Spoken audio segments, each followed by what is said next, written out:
بسم اللہ الرحمن الرحیم۔ برادران اسلام، دینی اور ملی بھائیوں، نوجوان دوستوں، احباب اور بزرگوں، قابل احترام ماں اور بہنوں، عزیز بچوں، علمی و دعوتی خیانت کے سلسلے کا یہ جو سیشن آپ کے سامنے ہے، اس میں ہم اور آپ پڑھ رہے ہیں موجودہ زندگی کی سرسری صورتحال، علمی اور دعوتی خیانت کے سلسلے کی موجودہ جو حالت ہے، اس پر شیخ بکر بن عبداللہ ابو زید رحمۃ اللہ علیہ نے اپنی باتیں پیش کی ہیں، اور اس سلسلے میں بہت سی باتیں ہم نے آپ نے اس سے پہلے پڑھا ہے۔ آخری بات شیخ نے یہ کی ہے کہ علمی و دعوتی خیانت کو بڑھاوا کیسے ملا، اس سلسلے میں چلن زیادہ عام کیسے ہوا، اس کے پیچھے کیا اسباب ہیں، اسباب کا ذکر شیخ نے کیا ہے۔ اور شیخ نے اخیر میں یہ بھی کہا کہ اس سلسلے میں ہمارے پاس 1000 واقعات موجود ہیں، ہمارے پاس 1000 واقعات موجود ہیں، ہم چاہے تو اس سلسلے میں بیان کر سکتے ہیں۔ اس کے بعد کہتے ہیں کہ اور اس کا سبب محض یہ ہے، یہ جو باتیں چل رہی ہیں یہ کتاب کے صفحہ نمبر 62 پر ہیں، صفحہ نمبر 62 درمیان میں، اور اس کا سبب محض یہ ہے کہ علم کی چوٹی پر کچھ ایسے جاہل اور نا تجربے کار لوگ سوار ہو گئے ہیں جنہوں نے اس کے لیے بلا تحقیق ہر اچھا برا راستہ اختیار کیا۔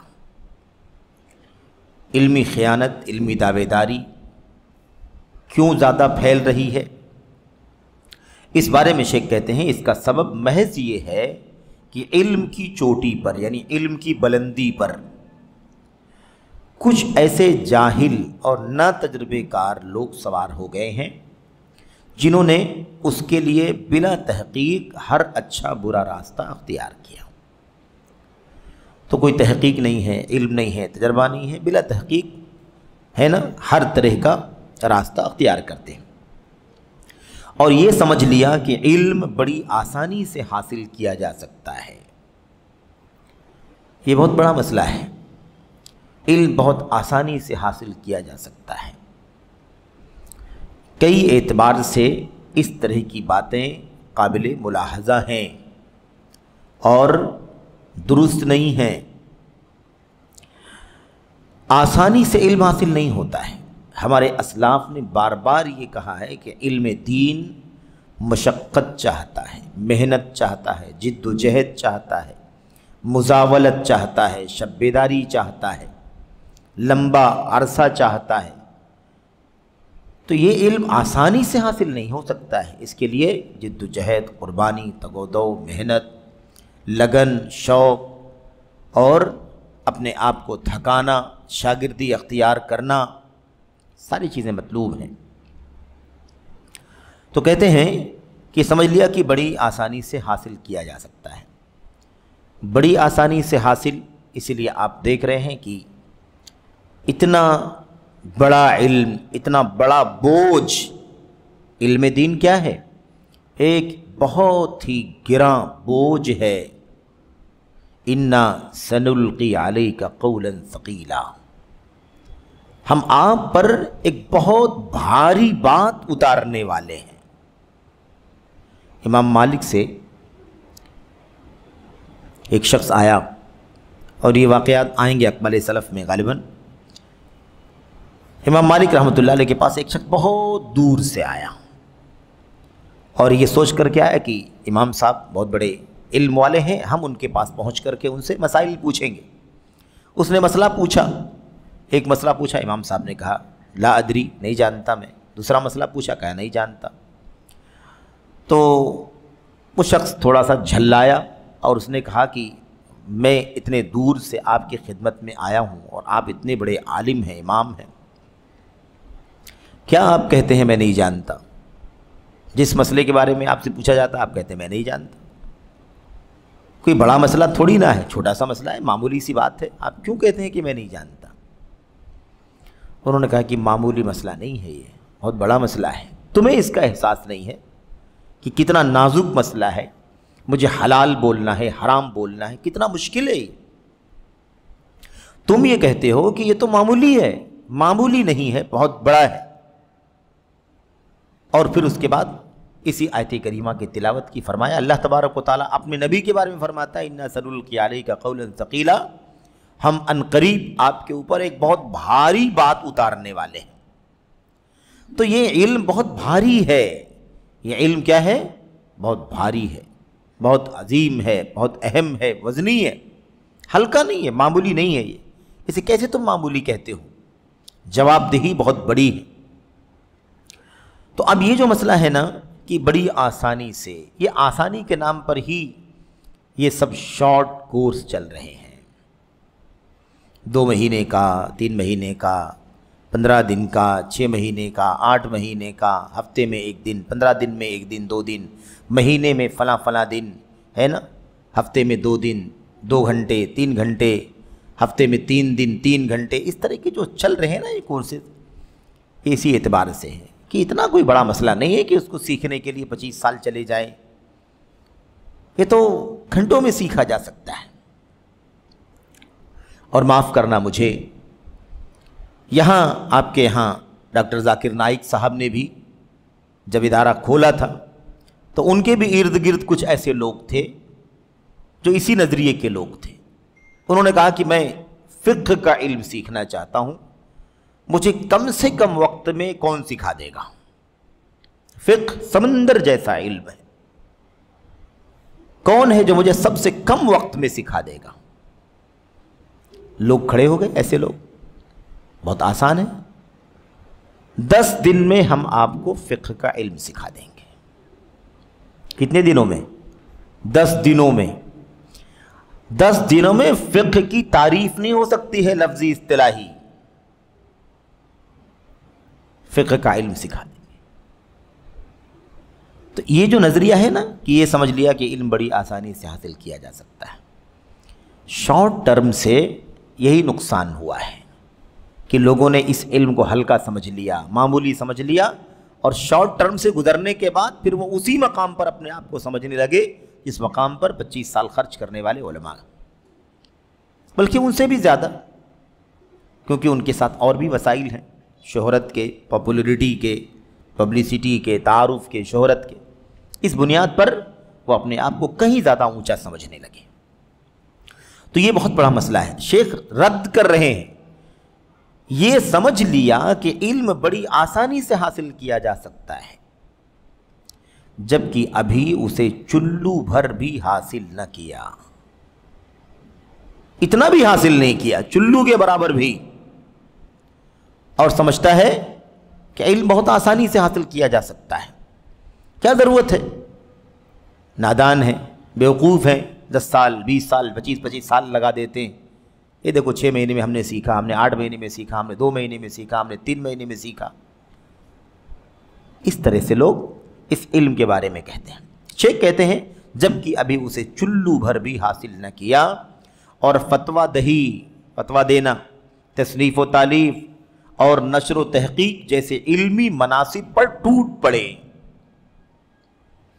چلو بھر بھی علم نہیں آیا، اور فتویٰ دینا شروع، تحقیق کرنا شروع، کتابیں لکھنا شروع، تصنیف کرنا شروع۔ ایسا نہیں کہ شروع کیا، ٹوٹ پڑے، کتابوں پر کتابیں آ رہی ہیں، فتووں پر فتوے، یہ حالت ہے۔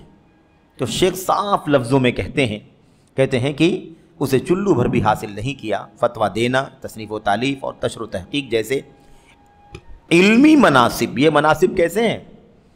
یہ علماء کی مناصب ہیں، یہ مناصب، یہ جگہیں اہل علم کے لیے، اس پر ٹوٹ پڑے اور ان کندہ کردہ مجسموں کی طرح ہو گئے جن کے ہاتھوں میں بھاری بھرکم لاٹھیاں ہوں، جس سے وہ کبھی امت کی عقلوں پر ضرب لگاتے ہوں اور ان کے ورثے کو تہس نہس کرتے ہوں۔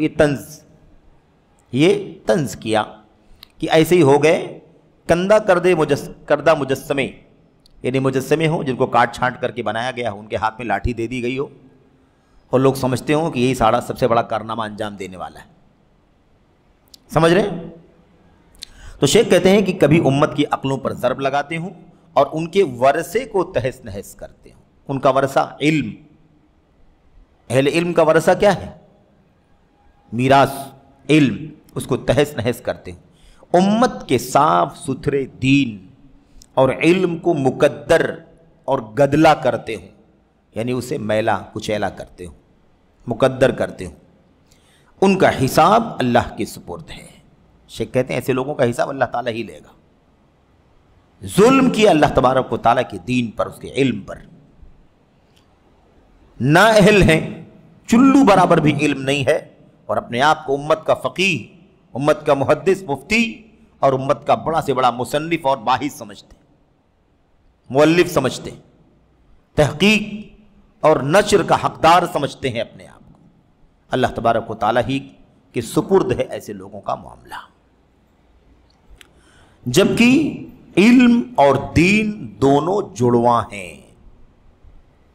علم اور دین کیا ہے؟ دونوں جڑواں ہیں. جیسے جڑواں بچے پیدا ہوتے ہیں نا، ایک رحم میں دو بچے، ٹھیک ہے؟ ایسے کیا کہتے ہیں؟ کہتے ہیں علم اور دین دونوں جڑواں ہیں. دین کا کام علم کے بغیر کیسے ہو سکتا ہے؟ دین کا کام جذبے سے نہیں ہو سکتا ہے، عاطفے سے نہیں ہو سکتا ہے، شوق سے نہیں ہو سکتا ہے، بہت زیادہ آپ کو فکر مندی ہے، لگن، اس سے نہیں ہو سکتا ہے. بلکہ علم دین کے لیے علم ضروری ہے.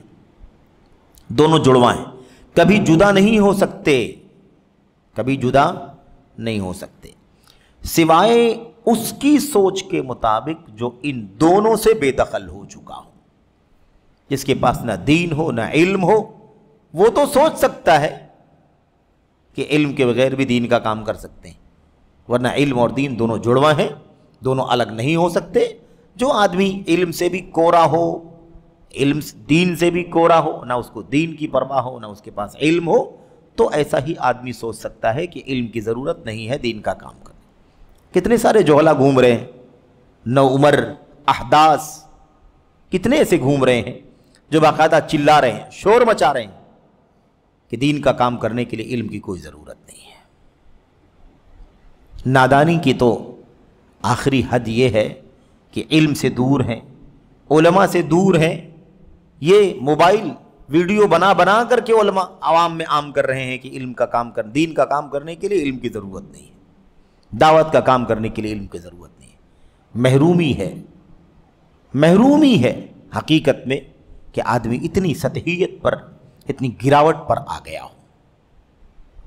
ایسے لوگوں کے لیے، ایسے نوجوانوں کے لیے، ایسے کم عمروں کے لیے دعا کرنا ہے کہ اللہ تبارک و تعالیٰ انہیں علم کی اور اہل علم کی صحبت عطا فرمائے اور علم کے قریب آئیں. یہ علم کو علم کے معدن سے، اس کے مرکز سے، اس کے خزانے سے سیکھنے کی توفیق عطا فرمائے.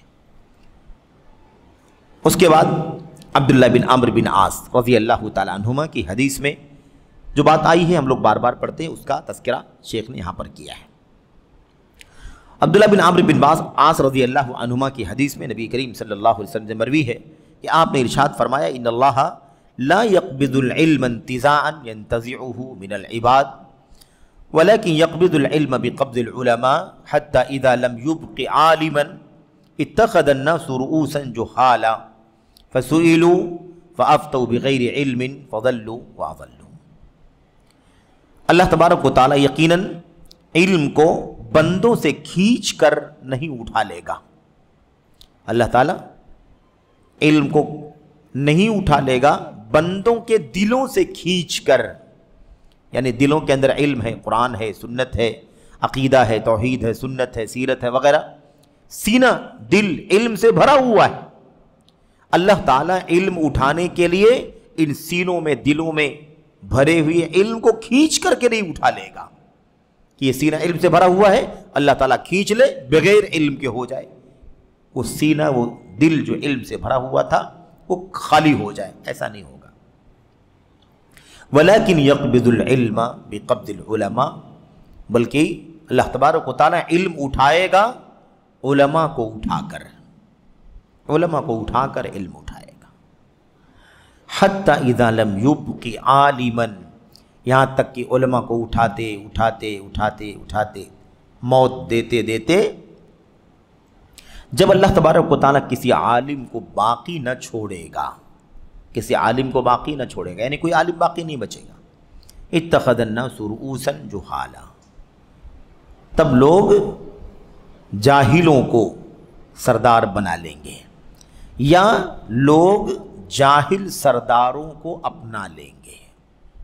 رؤوسا جہالا، اتخذوا رؤوسا جہالا، اتخذ الناس رؤوسا جہالا، لوگ جاہل سرداروں کو بنا لیں گے، جاہل سرداروں کو اپنا لیں گے۔ فسئلوا، اور پھر ان سے سوال کیا جائے گا، فافتوا بغیر علم، اور وہ بلا علم فتویٰ دیں گے، وضلوا واضلوا، وہ خود گمراہ ہوں گے اور دوسروں کو بھی گمراہ کریں گے۔ امام ذہبی رحمۃ اللہ علیہ فرماتے ہیں اس حدیث کے بارے میں، کہتے ہیں یہ متصل سند سے مروی ثابت حدیث ہے جو سنن ابو داؤد کے علاوہ اسلام کے 5 خزانوں میں موجود ہے، یعنی ایک کتاب میں یہ حدیث نہیں ہے، بقیہ 5 کتابوں کے اندر موجود ہے، بخاری، مسلم، ابو داؤد کے علاوہ نسائی، ترمذی، ابن ماجہ، سب میں، ابو داؤد کو چھوڑ کر بقیہ سب۔ پھر اس کے بعد بے مثال اور انوکھے انداز میں اس کی سند کے طبقے بیان فرمائے ہیں، طالب علم کو چاہیے کہ اس کا مطالعہ کریں۔ یہ اس حدیث کے بارے میں اللہ تبارک و تعالیٰ امام ذہبی پر رحم فرمائے اور انہیں جنت کی نہر سلسبیل سے سیراب فرمائے، آمین۔ یہ شیخ بکر بن عبداللہ ابو زید رحمۃ اللہ علیہ امام ذہبی کے لیے دعا فرما رہے ہیں۔ تو دیکھا آپ نے اللہ کے نبی علیہ السلام نے علم کے بارے میں، اہل علم کے بارے میں کیا بیان فرمایا ہے، اور لوگوں نے علم کے بارے میں کون سا معیار بنا رکھا ہے۔ سوچنے کی بات یہ ہے کہ اللہ تبارک و تعالیٰ علماء کو اٹھا لے گا، علماء کو اٹھا لے گا، کوئی عالم باقی نہیں رہے گا، تو جہلا باقی رہیں گے، جہلا۔ تو علماء کے بعد جو باقی بچیں گے وہ کون رہیں گے؟ جہلا رہیں گے۔ اس لیے علماء کے بعد کوئی اور کیٹیگری نہیں ہے بیچ میں۔ بات سمجھ گئے کہ نہیں سمجھ گئے؟ اللہ کے نبی کیا فرماتے ہیں؟ جب کسی عالم کو اللہ تعالیٰ نہیں چھوڑے گا تو لوگ جہلا سردار بنا لیں گے، تو علماء کے بعد جہلا ہی ہیں، بیچ میں کوئی اور کیٹیگری نہیں ہے علماء اور جہلا کے بیچ میں۔ علم کے بعد جہالت ہے، علماء کے بعد جہلا ہے، عالموں کی سرپرستی کے بعد جہلا کی سرداری، اس کے علاوہ بیچ میں کچھ اور نہیں ہے۔ امام ابو علامہ بکر بن عبداللہ ابو زید آگے کہتے ہیں، اور ابو امیہ جمحی رضی اللہ تعالیٰ عنہ کی حدیث میں ہے کہ رسول اللہ صلی اللہ علیہ وسلم نے فرمایا، ان من اشراط الساعۃ ان یلتمس العلم عند الاصاغر، یقیناً قیامت کی نشانیوں میں سے یہ ہے کہ علم چھوٹوں کے یہاں تلاش کیا جائے گا، چھوٹے، اصاغر، صغیر نہیں بلکہ اصاغر، نہایت چھوٹوں کے، جیسے اکبر سب سے بڑے کو کہتے ہیں، ایسے اصغر سب سے چھوٹے کو کہتے ہیں۔ اصغر کے اندر سب سے چھوٹا تفضیل کا صیغہ ہے۔ اب اصاغر کہا، اصاغر، ان کے پاس علم تلاش کیا جائے گا۔ یہاں پر اللہ کے نبی علیہ السلام کی یہ دوسری حدیث ہے۔ اس کے بعد یہ تیسری حدیث بھی بیان فرماتے ہیں، کہتے ہیں اسے امام طبرانی نے روایت کیا ہے۔ یہ جو حدیث گزری ہے امام طبرانی نے، اور صحیح روایت ہے۔ نیز جنگوں سے متعلق احادیث میں، جنگوں سے متعلق یعنی مستقبل میں قرب قیامت جو جنگ و جدال، فتنہ، فساد، مار دھاڑ جو ہوگی صورتحال، اس سے متعلق احادیث میں عبداللہ ابن مسعود رضی اللہ تعالیٰ عنہ سے مرفوعاً مروی ہے، اس میں اس بات کا بیان ہے کہ نبی کریم صلی اللہ علیہ وسلم نے فرمایا، ان من اشراط الساعۃ ان یظہر القلم، قیامت کی نشانیوں میں سے ایک نشانی یہ ہے کہ قلم ظاہر ہو جائے گا، قلم ظاہر ہو جائے گا، قلم عام ہو جائے گا۔ کیا مطلب؟ بہت سارے لوگ باہر نکل کر کے آئیں گے، بہت سارے لوگ باہر نکل کر کے آئیں گے۔ یہاں پر بات سمجھنے کی یہ ہے کہ جیسے اللہ کے نبی علیہ السلام نے فرمایا تھا ویسے ہی ابھی سے دنیا میں ہمیں نظر آنے لگا ہے۔ شیخ کہتے ہیں حقیقت میں قلم پھیل چکا ہے اور ہر طرف عام ہو چکا ہے۔ قلم، وہ قلم صرف مراد نہیں ہے جو کاغذ پر ہم آپ لے کر کے لکھتے ہیں. آج قلم آپ کی کرسر کی شکل میں بھی ہے، آپ کے ڈیجٹس پر بھی ہے، آپ کی انگلیوں پر بھی ہے. وہ سب قلم ہی کے معنی میں ہے. صرف اور صرف وہ فزیکلی جو قلم لے کر کے ہم لکھتے ہیں وہی قلم مراد نہیں ہے. دور زمانے اور حالات کے اعتبار سے آج جدید جو میڈیا ہے اس پر آپ دیکھیے کہ کتنی چیزیں نشر کی جاتی ہیں. کیا سب قلم سے لکھی جاتی ہیں؟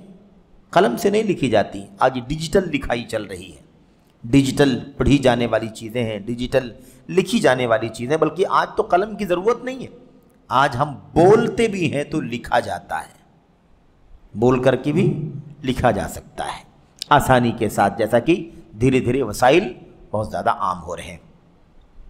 اچھا، تو اسی طریقے سے اللہ کے نبی علیہ السلام کی یہ دونوں تینوں حدیثیں ہم نے جلدی جلدی اس لیے پڑھا تاکہ یہ بات سمجھ میں آ جائے کہ علم کیا ہے، اہل علم کون ہے. جب تک امت کے اندر علماء موجود ہیں تب تک کیا حالت ہوگی، اور جب علماء نہیں رہیں گے تو امت کی کیا حالت ہوگی. امت کے لوگ کس طرح سے اہل علم سے جب محروم ہوں گے تو جہلا کو اپنا سردار بنا لیں گے. علم اہل علم سے حاصل کرنے کے بجائے پستوں، کمزوروں، اصاغر، اس کے معنی میں اہل بدعت، اس کے معنی میں بے علم ہے، کم علم ہے، اس کے معنی کے اندر شہرت حاصل کرنے والے لوگ ہیں، اس کے معنی کے اندر اور بھی کئی چیزیں شامل ہیں، ریاکار، دکھاوا کرنے والے بھی اس کے اندر شامل ہیں. یہ اصاغر کے کئی معنی ہیں جس کا ایک لفظ الاصاغر کے اندر اللہ کے نبی علیہ السلام نے احاطہ کر دیا ہے. اس طریقے سے اصاغر سے علم حاصل کرنا، یہ جو باتیں ہیں رؤوساً جہالا، جاہل سردار، اصاغر، یہ کون لوگ ہیں؟ یہ جو چل رہا ہے نا فتنہ، تعالم کا فتنہ، علم والے نہیں ہیں لیکن اپنے آپ کو علماء ظاہر کر رہے ہیں. بات آ چکی کہ علماء اٹھا لیے جائیں گے، جہلا باقی بچیں گے. تو جو علماء تھے وہ اٹھا لیے جائیں گے، جو باقی بچیں گے وہ جہلا ہوں گے. اس لیے کوئی اور نسبت، کوئی اور حوالہ، کوئی اور ڈگری انہیں علماء کی فہرست میں شامل نہیں کر سکے گی. کوئی ڈاکٹر ہے، کوئی انجینئر ہے، کوئی وکیل ہے، کوئی فلاں فلاں فلاں فلاں فلاں، اس سے انکار نہیں ہے کہ اپنے میدان کا وہ جاننے والا ہے، لیکن علم کی فہرست میں، علماء کی فہرست میں، یعنی دین کی رہنمائی کرنے کے لیے جس علم کی ضرورت ہے اس فہرست میں وہ شامل نہیں ہو سکتے جب تک کہ وہ صحیح معنوں میں علماء نہ ہوں. یہ اللہ کے نبی علیہ السلام کی حدیثوں کا مقصود ہے، جسے واضح کرنے کے لیے علامہ ابو بکر بن عبداللہ ابو زید رحمۃ اللہ علیہ نے یہ باتیں بیان فرمائی ہیں. اچھا، اس کے بعد آگے دیکھیے، کہتے ہیں اللہ کے نبی علیہ السلام کے بارے میں، کہتے ہیں یہ نبوت کے معجزات میں سے ہے. آپ نے فرمایا تھا قلم عام ہو جائے گا، قلم عام ہو جائے گا. واقعی قلم عام ہو گیا کہ نہیں ہو گیا؟ میڈیا کے ذریعے سے طوفان بچ گیا. تو یہ نبوت کے معجزات میں سے. امام شافعی رحمۃ اللہ علیہ اب مزید باتیں بیان کر رہے ہیں. حدیثوں کے بعد امت کے علماء کے اقوال، امت کے علماء کے فرمودات بیان کر رہے ہیں.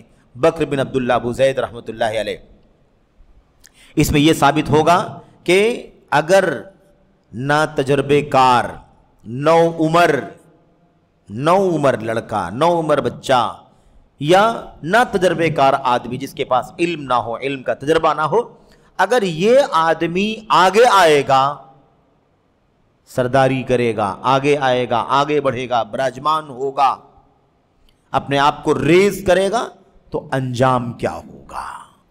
یعنی علمی اور دعوتی خیانت کرنے والے اگر پیش رفت کریں گے، آگے بڑھیں گے، تو انجام کیا ہوگا؟ امام شافعی جن کی وفات سن 204 ہجری میں ہوئی، وہ بیان فرماتے ہیں اذا تصدر الحدث فاتہ علم کثیر. اذا تصدر الحدث فاتہ علم کثیر. جب نو عمر کم عمر، جو کم عمر لڑکے ہوتے ہیں ان کو حدث کہتے ہیں، انہی کی جمع احداث. جب اللہ کے نبی نے فرمایا تھا احداث الاسنان سفہاء الاحلام، عمر کے اعتبار سے کم، نو عمر، اور عقل کے اعتبار سے نادان، کم عقل، بے عقل. تو جب نو عمر سرداری کرے گا، آگے آئے گا، تو اس سے بہت سارا علم فوت ہو جائے گا۔ ظاہر سی بات ہے، ابھی آدمی نے تھوڑا سا سیکھا اور اسٹیج اور ممبر اور پلیٹ فارموں پر آنے لگا تو بہت سارا علم تھا وہ تو چھوٹ گیا نا۔ وہ سیکھنے کا کام تھا، سیکھنے پڑھنے کا سلسلہ چھوڑ کر کے وہ سکھانے کے لیے آگے آ گیا تو فاتہ علم کثیر، اس سے بہت زیادہ علم چھوٹ جائے گا، فوت ہو جائے گا۔ اور اس لیے ہم کہتے ہیں کہ ان ایسے ہمارے جو بھائی ہیں متعالم ہے نا، ان کی جو سرگرمیاں ہیں، تصدر، آگے آنا، سرداری کرنا، اسٹیج اور ممبر اور محراب اور اس پر براجمان ہونا، ان کا جو مسئلہ ہے نا، اس کا سب سے پہلا نقصان خود ان کو پہنچے گا، پھر دوسرے کو پہنچے گا، لیکن سب سے پہلا نقصان کون اٹھائے گا؟ خود وہی اٹھائیں گے۔ علم سے محروم ہونا سب سے بڑا خسارہ ہے، علم سے محروم ہونا سب سے بڑا نقصان ہے۔ بھائی اگر وہ اسٹیج اور ممبر پر نہ آتا، سکھانے والا کام نہ کرنا شروع کرتا تو سیکھتا، لیکن جیسے ہی آیا، اب وہ جب سکھانے کے لائق ہو چکا ہے اپنی سمجھ کے مطابق، تو سیکھے گا کیسے؟ سیکھنا اس کے لیے ہتک، اس کی عزت کی ہتک ہے، اسے وہ حقیر سمجھتا ہے۔ اور اسی لیے ہم اکثر و بیشتر کہتے ہیں، آج ہمارے سامنے جو منظرنامہ ہے، جو شیخ نے ذکر بھی کیا ہے، جو ہمارے سامنے منظرنامہ ہے، ان غیر علماء کا، علمی خیانت کرنے والوں کا، ان متعالمین کا، جن کو برادرز کے نام سے جانا جاتا ہے، الگ الگ میدانوں کے ہے نا، اکیڈمک پڑھے ہوئے لوگ جو علم کی گہرائی نہیں رکھتے ہیں اور دین اور دعوت کے کام کے لیے بہت جذباتی ہیں، ان لوگوں کے بارے میں اکثر ہم کہتے رہتے ہیں، ہمارے علماء کہتے رہتے ہیں میرے بھائیوں، اس مسئلے کو سمجھانے کے لیے کہ جب آدمی علم سیکھنے کا راستہ چھوڑ کر کے سکھانے کے لیے اپنے آپ کو پیش کرتا ہے، اور اس کو یہ ایسا محسوس ہوتا ہے کہ اب تو میں سکھانے لگا ہوں، تو اب اسے شاگردی اچھی نہیں لگتی، اسے کسی کی ماتحتی اچھی نہیں لگتی۔ وہ سکھانے کے لیے اپنی بے علمی، کم علمی کے باوجود سکھانے کے لیے بار بار اپنے آپ کو آگے لائیں گے، لیکن سیکھنے کے لیے تیار نہیں ہوں گے۔ دعوت کے کام کی بات کریں گے، لیکن دعوت کے لیے جو علم سیکھنا ہے، سیکھنے کی بات نہیں کریں گے۔ سیکھنے کے لیے ہمارے علماء ہمیں کہیں تو لوگ کہتے ہیں کہ ابھی کیا سیکھنا ہے، سیکھا ہوا ہے، سیکھ بھی رہے ہیں، سکھا بھی رہے ہیں، اس طرح سے لوگ کہتے ہیں۔ غلط بات ہے، سیکھنا پہلے ہے، پھر عمل کرنا ہے، پھر سکھانا ہے، اور پھر اس راستے میں آنے والی تکلیفوں پر صبر کرنا ہے۔ علم بغیر عمل کے، عمل بغیر علم کے نہیں ہو سکتا، کوئی بات بغیر علم کے نہیں ہو سکتی، قول ہو یا عمل ہو، ان سب سے پہلے علم ہے، جیسا کہ ہم جانتے ہیں۔ تو بہرحال یہ امام شافعی رحمۃ اللہ علیہ ہیں، امام شافعی چوٹی کے امام اور عالم۔ میرے بھائیوں، امام شافعی کہتے ہیں کہ اگر کوئی کم علم، کم عمر، کم تجربے کرنے والا نو عمر اگر آگے آ جائے، منصب پکڑ لے، اسٹیج پکڑ لے، ہے نا، سرداری کرنا شروع کر دے، تو پھر وہ محروم ہو جائے گا بہت سارے علم سے، اسی طرف بھاگے گا، سیکھنے کی کوشش نہیں کرے گا۔ کسی شاعر نے کیا خوب کہا ہے، اب کچھ اشعار کے ذریعے سے بھی اس مسئلے کو شیخ سمجھا رہے ہیں۔ کسی شاعر نے خوب کہا ہے، کیا خوب کہا ہے، ان الامور اذا الاحداث دبرها دون الشیوخ ترى في بعضها الخللا۔ یقیناً جب معاملات کی دیکھ ریکھ سن رسیدہ بزرگوں کے بجائے، یعنی عمر کے ساتھ جو علم آتا ہے، علم کے ساتھ ساتھ جو عمر کے ساتھ تجربہ آتا ہے، کہتے ہیں جب معاملات کی دیکھ ریکھ ان سن رسیدہ یعنی عمر والے لوگ جو سینئرز ہیں، علم میں زندگی گزری ہے، سینئرز ہیں، ان کے بجائے نو عمر لڑکے کریں گے، جب معاملات کی دیکھ ریکھ کون کرے گا؟ ان بڑوں کے بجائے، تجربہ کار لوگوں کے بجائے نو عمر لڑکے کریں گے، تو تمہیں اس میں بہت کچھ چیزوں میں خلل دکھائی دے گا۔ عربی شاعر نے بات کہی ہے، تو دیکھا آپ نے، یہ تو عام بات ہے میرے بھائی، یہ کیسی بات ہے؟ عام بات ہے، دنیا کا کام ہو، ہے نا، کوئی بھی کام آپ دنیا کا لے لیں، اگر اس کام میں عمر رسیدہ، تجربے کار، معلومات رکھنے والا آدمی اگر ہے تو وہ کام ڈھنگ سے، سلیقے سے، اچھائی سے انجام پائے گا۔ لیکن اسی کام میں اگر کوئی عمر رسیدہ، تجربے کار آدمی نہ ہو، نو عمر بچے اگر کرنا شروع کر دیں گے تو پھر کر تو دیں گے ہو سکتا ہے، لیکن اس میں بہت کچھ خلل نظر آئے گا۔ یہ دنیا کے ہر مسئلے کی بات ہے۔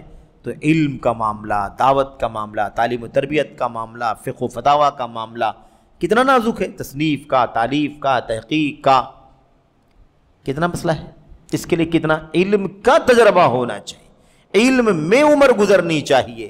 اب یہ نئے عمر کے لوگ اذا تصدر الحدث فاتہ علم کثیر، نو عمر لوگ، ابھی عمر ہی کچھ نہیں ہے، ابھی سیکھنے کا کام ہی شروع نہیں ہوا ہے کہ اب وہ ممبر اور اسٹیج پر آ گیا تو پھر بہت سارا علم تو ظاہر ہے کہ فوت ہو جائے گا، چھوٹ جائے گا۔ ایسے ہی قاضی عبد الوہاب بن نصر مالکی، جن کی وفات 422 ہجری میں ہوئی ہے، انہوں نے کیا کہا؟ متى تصل العطاش الى ارتواء اذا استقت البحار من الركايا ومن يثني الاصاغر عن مراد وقد جلس الاكابر في الزوايا۔ بڑی دردانگیز بات شاعر نے کہی، وَإِنَّ تَرَفُّعَ الْوُضَعَاءِ يَوْمًا عَلَى الرُّفَعَاءِ مِنْ إِحْدَى الْبَلَايَا إِذَا اسْتَوَتِ الْأَسَافِلُ وَالْأَعَالِي فَقَدْ طَابَتْ مُنَادَمَةُ الْمَنَايَا۔ ایک کرب ہے، ایک دکھ ہے، ایک درد ہے جو شاعر نے اپنے شعر میں سمیٹ دیا ہے۔ اندازہ لگاؤ، انداز، غور کرو کہ انداز کتنا نرالا ہے۔ بات چل رہی ہے علم کی، اہل علم کی، بڑے علم والوں کی، چھوٹے علم والوں کی، لیکن مثال کیسے دیتے ہیں؟ کہتے ترجمے میں دیکھیں، جب سمندر بے مڈیر کنووں سے سیراب ہوں گے، سمندر جس کی کناروں کا پتہ نہیں ہوتا، کہاں سے شروع ہو رہا ہے، کہاں ختم ہو رہا ہے نا، اس کا ٹھاٹھے مارتا ہوا، اس کی ٹھاٹھے مارتی ہوئی موجیں، اور ایک طرف ایک کنواں ہے چھوٹا سا جس پر مڈیر بھی نہیں لگی ہوئی ہے، یوں ہی کھود دیا گیا ہے چھوٹا سا کنواں۔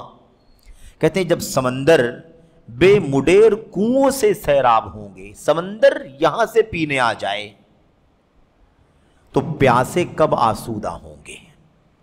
تو پیاسوں کی پیاس کیسے بجھے گی؟ بات سمجھ گئے کہ نہیں سمجھ گئے؟ یہ تعبیر ہے، شعراء اسی انداز کی گفتگو کرتے ہیں نا۔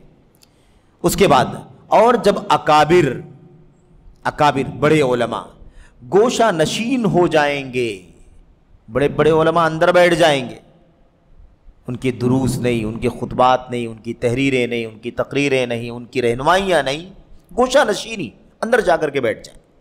جب اکابر گوشہ نشین ہو جائیں گے تو بھلا کمینوں کو ان کے برے مقاصد سے کون باز رکھے گا؟ کس کا کام ہے بھئی یہ بڑے علماء کا کام ہے، جو اس کے اہل ہیں ان کا کام ہے۔ یہ ان کا کام نہیں ہے، جو گئے گزرے لوگ ہیں، سماج کے پست لوگ ہیں۔ شیخ نے کمینے کہا، عربی زبان میں وہی لفظ ہے، کیا لفظ ہے دیکھیے آپ، کیا ہے اس کے اندر؟ کہا الاساغر عن مراد وقد جلس الاکابر فی الزوایا۔ اساغر پست، نیچے، حقیر، ذلیل، کمینے اس کو کہا جاتا ہے۔ تو کیا کہا جب اکابر گوشہ نشین ہو جائیں گے تو بھلا کمینوں کو ان کے برے مقاصد سے کون باز رکھے گا؟ یقیناً، تیسرے شعر کا، یقیناً اونچے لوگوں پر پست لوگوں کا ایک دن کے لیے بھی بلند ہو جانا،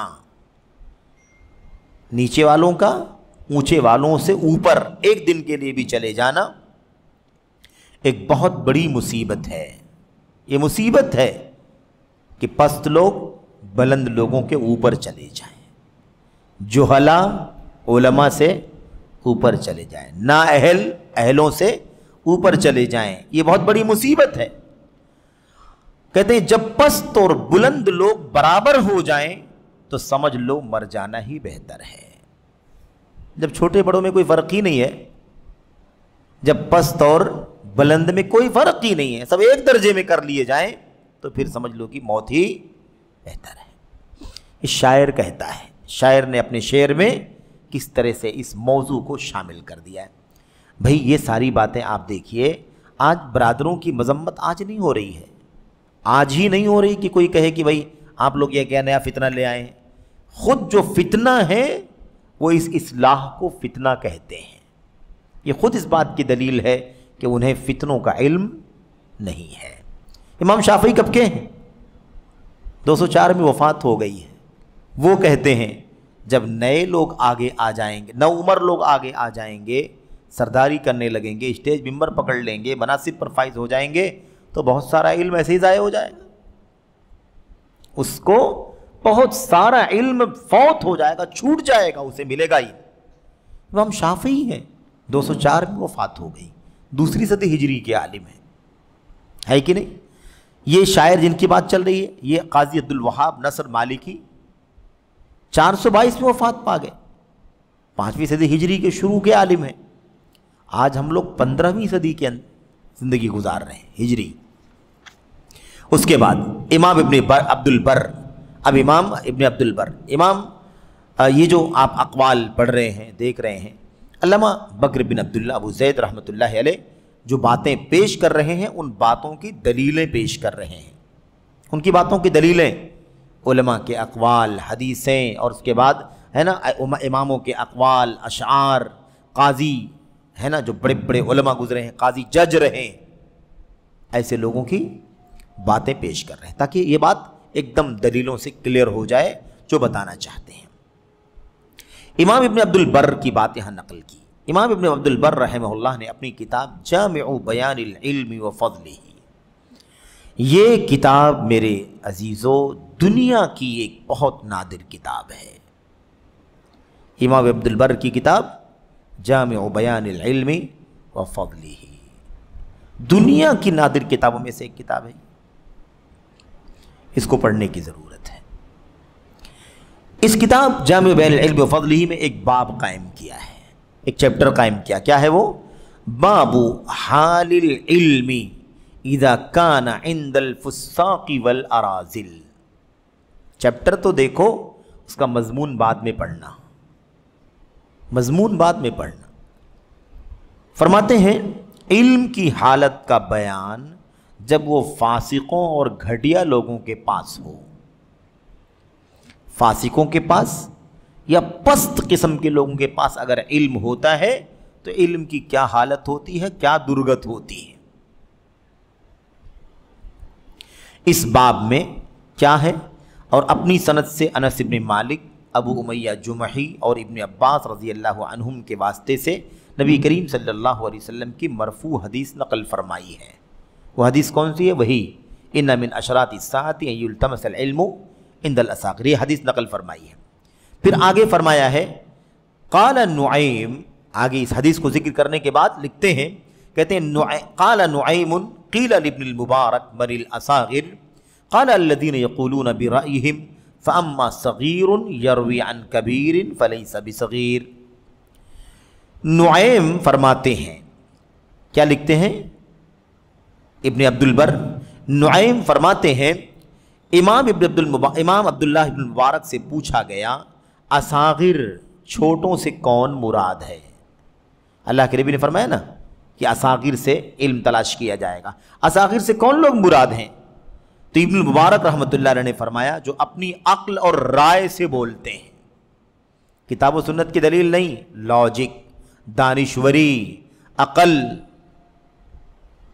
ذہین فتین ٹیلنٹ آدمی ہے بھائی، اپنی عقل سے، اپنی دانشوری سے، اپنی لاجک سے بولتا ہے. ورنہ جو چھوٹا، ورنہ اصاغر کون ہے؟ چھوٹا کون ہے؟ جو اپنی عقل سے بات کرے، اپنی رائے سے بات کرے، دلیل نہ ہو، علم نہ ہو، اپنی رائے اپنی لاجک سے بات کرے بے دلیل. کہتے ورنہ جو چھوٹا بڑے سے روایت کرے وہ چھوٹا نہیں ہوتا. چھوٹا ہے لیکن وہ بات جو بیان کر رہا ہے وہ اپنی عقل سے نہیں بات بیان کر رہا، بڑے کی بات نقل کر رہا ہے تو اسے چھوٹا نہیں کہا جاتا. یعنی اصاغر کے لفظ پر نہ جاؤ. بتانا کیا ہے؟ اصاغر کے لفظ پر نہ جاؤ کہ اس کا چھوٹا کہا گیا ہے تو اب ایک چھوٹا ہے تو اس کو چھوٹا مانا جائے گا. وہ چھوٹا ہے لیکن وہ بات بڑے سے روایت کر کے پیش کر رہا ہے. اللہ کے نبی نے فرمایا، ابن عباس نے فرمایا، ابن فلاں نے، امام فلاں نے فرمایا، تب جا کر کے اسے کیا کہا جائے گا؟ اسے چھوٹا نہیں کہا جائے گا.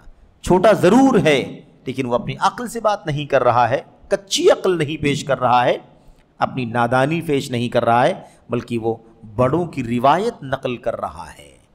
تو اب چھوٹا بڑوں کی روایت نقل کرے تو چھوٹا نہیں ہوگا، بڑا ہو جائے گا، کیونکہ اصل بات ہے، اصل مضمون ہے، اصل علم ہے جو انسان کو بڑا کرتا ہے۔ یہ ہے اس کا معنی، وہ چھوٹا نہیں ہوتا بلکہ وہ بڑا ہوتا ہے۔ پھر آگے فرماتے ہیں بعض اہل علم نے کہا ہے کہ در حقیقت عمر رضی اللہ عنہ کی حدیث اور اس جیسی دیگر احادیث میں مذکور صغیر یعنی چھوٹے سے مراد وہ شخص ہے جس سے فتویٰ پوچھا جائے حالانکہ اس کے پاس علم نہ ہو۔ اصاغر کا دوسرا معنی، ایک معنی ہو گیا نا اصاغر کا معنی، کیا معنی ہے اصاغر کا جو اس سے پہلے گزرا؟ اصاغر کا معنی ہے اپنی عقل سے بولنے والا، اپنی رائے سے بولنے والا، یعنی بے دلیل جو بات کرے وہ کیا ہے؟ اصاغر ہے۔ دوسرا معنی کیا ہے؟ اصاغر وہ ہے جس سے فتویٰ پوچھا جائے حالانکہ اس کے پاس علم نہ ہو، بلا علم بولنے والا، اپنی رائے سے بولے تو بھی اصاغر اور بلا علم بولے تو بھی اصاغر۔ اور کبیر یعنی بڑا وہ ہے جو عالم ہے، جو عالم ہو خواہ کسی بھی عمر میں ہو۔ دیکھا آپ نے، صرف معاملہ عمر کا نہیں ہے، علم کا مسئلہ ہے۔ اگر علم والا ہے، واقعی علم ہے کتاب و سنت سلف امت کا، تو چھوٹی عمر کا بھی ہے تو کیا ہوا۔ اسی طرح علماء نے کہا ہے کہ جاہل شخص چھوٹا ہے اگرچہ وہ عمر رسیدہ ہو۔ ایک آدمی جاہل ہے، اسے چھوٹا ہی کہا جائے گا چاہے وہ کتنی بھی عمر کا ہو، سینئر ہو، عمر رسیدہ ہو، لیکن وہ جاہل ہے۔ تو اصل معیار علم ہے۔ اصل معیار کیا ہے؟ چھوٹے بڑے کا علم ہے۔ اور عالم بڑا ہے اگرچہ وہ نو عمر ہو، علم والا جو ہے وہ بڑا ہی ہوتا ہے چاہے وہ نو عمر کیوں نہ ہو۔ اور بطور دلیل یہ شعر پیش کیا ہے، بطور دلیل یہ شعر پیش کیا ہے۔ کیا ہے وہ شعر؟ مشہور شعر ہے، تعلم فلیس المرء یولد عالما ولیس اخو علم کمن ہوا جاہل وان کبیر القوم لا علم عنده صغیر اذا التفت الیہ المحافل۔ عربی کے اشعار بڑی قیمتی ہوتے ہیں، اس کے معنی پر غور کریں۔ علم حاصل کرو، ترجمہ کیا ہے اس کا؟ علم حاصل کرو، کیونکہ آدمی عالم پیدا نہیں ہوتا۔ ہاں، کوئی پیٹ سے محدث بن کر کے نہیں نکلتا، عالم بن کر کے، مفتی بن کر کے نہیں نکلتا۔ علم پیدا ہونے کے بعد سیکھ کے، حاصل کر کے، تب جا کر کے علم حاصل ہوتا ہے کہ نہیں؟ تو کہتے ہیں تعلم، علم حاصل کرو، فلیس المرء یولد عالما، کیونکہ آدمی عالم پیدا نہیں ہوتا ہے۔ ولیس اخو علم کمن ہوا جاہل، اور صاحب علم جاہل کی طرح نہیں ہوتا، علم والا کبھی جاہل کی طرح نہیں ہو سکتا ہے۔ اس کے بعد کہتے ہیں اور قوم کا بڑا جس کے پاس علم نہ ہو، جب اس کے پاس محفلیں جمتی ہیں تو وہ چھوٹا ہو جاتا ہے۔ بڑے سے کیا ہوتا ہے؟ عمر 50 60 سال 70 سال 80 سال 100 سال کی عمر ہو گئی ہو تو کیا ہو گیا؟ وہ اپنی قوم میں بڑا مانا جاتا ہے، قوم کا بڑا بزرگ مانا جاتا ہے، لیکن جب مجلسیں جمتی ہیں، محفلیں جمتی ہیں، علم کی بات ہوتی ہے تو وہ 100 سال والا بھی چھوٹا مانا جاتا ہے، کیونکہ اس کے پاس علم نہیں ہے۔ تو اصل مسئلہ علم کا ہے، علم کا ہے۔ اس لیے کوئی آدمی اگر علم والا ہے تو کتنی بھی چھوٹی عمر کا بھی ہے تو بڑا ہے، اور ایک بڑی عمر والا ہے، بڑا ہے عمر کے اعتبار سے، لیکن وہ قوم میں بڑا ہے، وہ قبیلے میں بڑا ہے، خاندان میں بڑا ہے، لیکن جب علم کی مجلسیں جمیں گی تو اس میں وہ چھوٹا ہو جائے گا، پھر اسے بڑا نہیں سمجھا جائے گا۔ اور اس بات سے بھی استدلال کیا ہے، ایک پیراگراف اور پڑھ لیتے ہیں کہ عبداللہ بن عباس رضی اللہ عنہما سے فتویٰ پوچھا جاتا تھا حالانکہ وہ کم عمر تھے۔ دیکھا آپ نے، عبداللہ بن عمر سے مسئلہ پوچھا جاتا تھا، فتویٰ پوچھا جاتا تھا، حالانکہ وہ کیا تھے؟ کم عمر تھے، لیکن علم بہت تھا نا، بہت علم تھا ان کے پاس۔ اور معاذ ابن جبل اور عتاب ابن اسید رضی اللہ عنہما کم عمری ہی میں لوگوں کو فتوے دیا کرتے تھے، علم تھا تو فتویٰ دیا کرتے تھے۔ اب ایسا نہیں ہے، لوگ کیا کرتے ہیں آج معلوم آپ کو؟ لوگ آج کل جو کچھ بھی جیسے بھی کر رہے ہوتے ہیں اپنی جہالت کے ساتھ، لا علمی کے ساتھ، تعلم کے ساتھ، اور جب ان کو کوئی ٹوکتا ہے، نقد کرتا ہے، تو وہ ان آثار کا حوالہ دینا شروع کر دیتے ہیں۔ آپ کیسے کہتے ہیں میری عمر کم ہے؟ ابن عمر بھی تو فتویٰ دیتے تھے، یہ دیکھو عتاب بن اسیب بھی فتویٰ دیتے تھے، معاذ بن جبل بھی فتویٰ دیتے تھے، ان کی عمر کم تھی۔ بھئی ان کی عمر کم تھی لیکن علم تھا نا، آپ کی عمر بھی نہیں اور علم بھی نہیں ہے آپ کے پاس، کیوں قیاس کرتے ہو اپنے آپ کو؟ کیوں اپنے آپ کو صحابہ کرام کے ان کم عمر بڑے بڑے علماء صحابہ کی فہرست میں اپنے آپ کو کیوں شامل کراتے ہو؟ زیادتی ہے، اور یہ بھی دلیل ہے کہ آپ کو علم نہیں ہے، یہ بھی اس بات کی دلیل ہے کہ آپ کو علم ہے۔ آپ علم ہوتا آپ کے پاس تو آپ ایسی باتیں نہیں پیش کرتے۔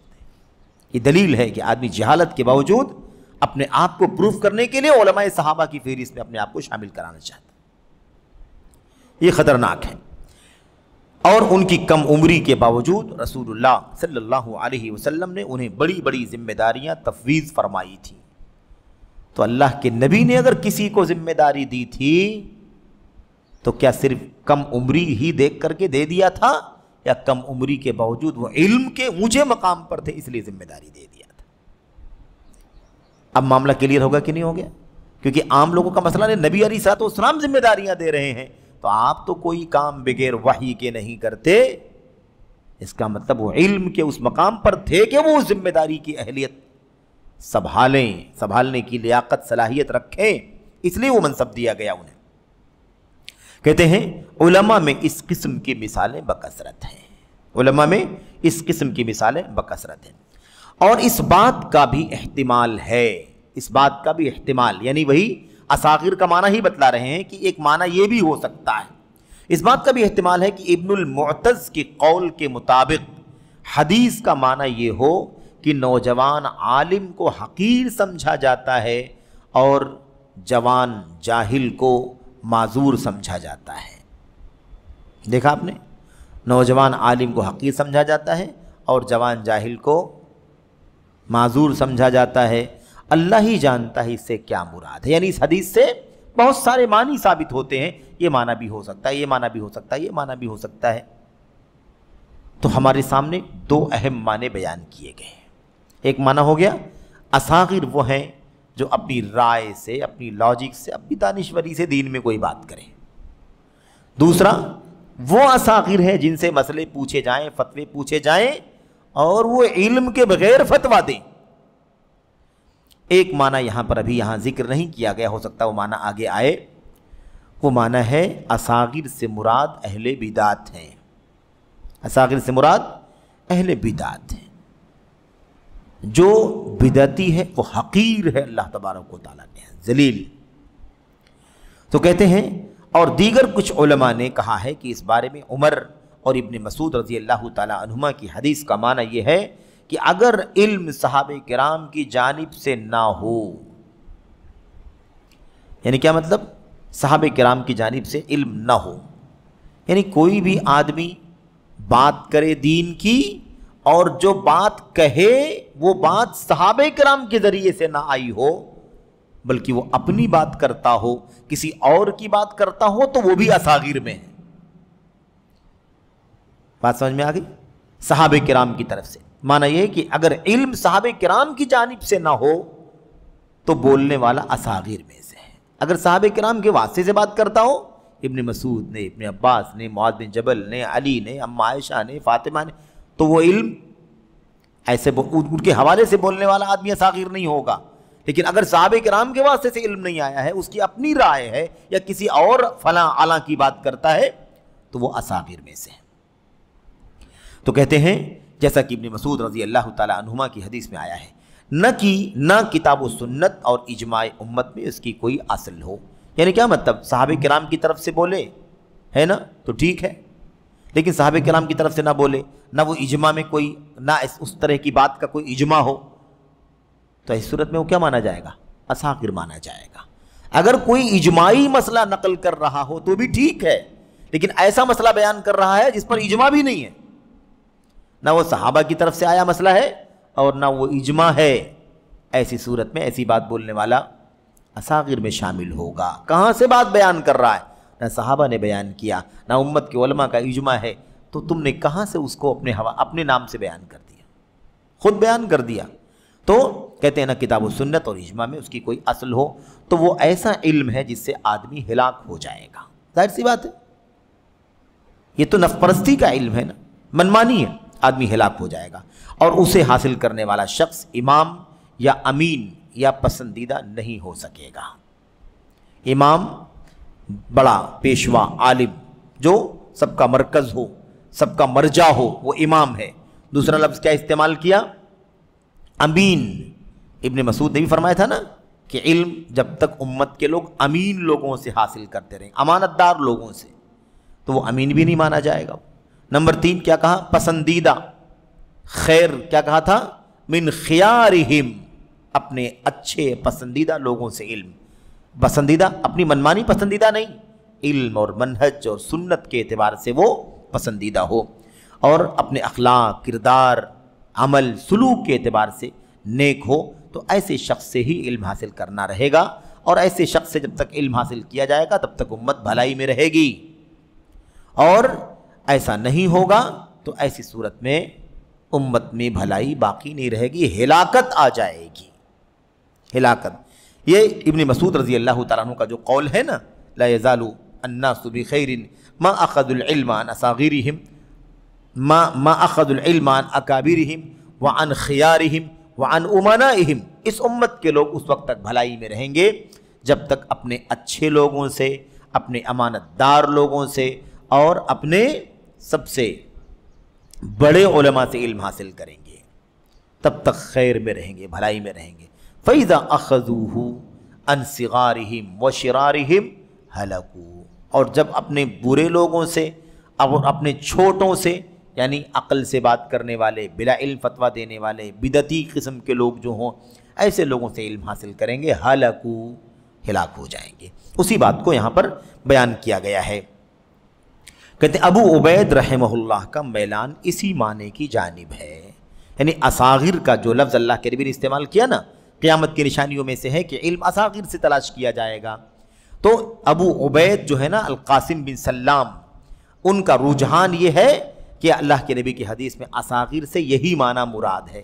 اچھے نہیں ہوں گے، امانت دار نہیں ہوں گے، اور بڑے علماء نہیں ہوں گے، چھوٹے ہوں گے، نوعمر ہوں گے، برے ہوں گے، امانت دار نہیں ہوں گے، تو انہیں اصاغر کہا جائے گا. یہ ہے. اور اسی جیسی بات امام شعبی رحمہ اللہ سے مروی ہے. فرماتے ہیں ما حدثوک عن اصحاب محمد صلی اللہ علیہ وسلم فشد علیہ یدیک وما حدثوک به من رائہم فبل علیہ. اللہ اکبر. دیکھیے یہ امام شعبی فرماتے ہیں، کہتے ہیں جو لوگ جو باتیں تم سے رسول اللہ صلی اللہ علیہ وسلم کے صحابہ کے واسطے سے بیان کریں، اسے اپنے ہاتھوں سے مضبوط پکڑ لو، یعنی اسے اپنا لو، اختیار کر لو. اور جو اپنی رائے سے کہیں اس پر پیشاب کر دو. آج کوئی کہہ دے تو لوگ کہیں کتنا بد زبان ہے، کتنا بدتمیز ہے، کتنا بد خلق ہے، کتنی گندی زبان استعمال کرتا ہے. یہ تابعین ہے، غیرت کی بات ہے، غیرت کی. اس کا معنی یہ نہیں ہے کہ اب چلے آدمی پیشاب کرے. معنی کیا ہے اس کا؟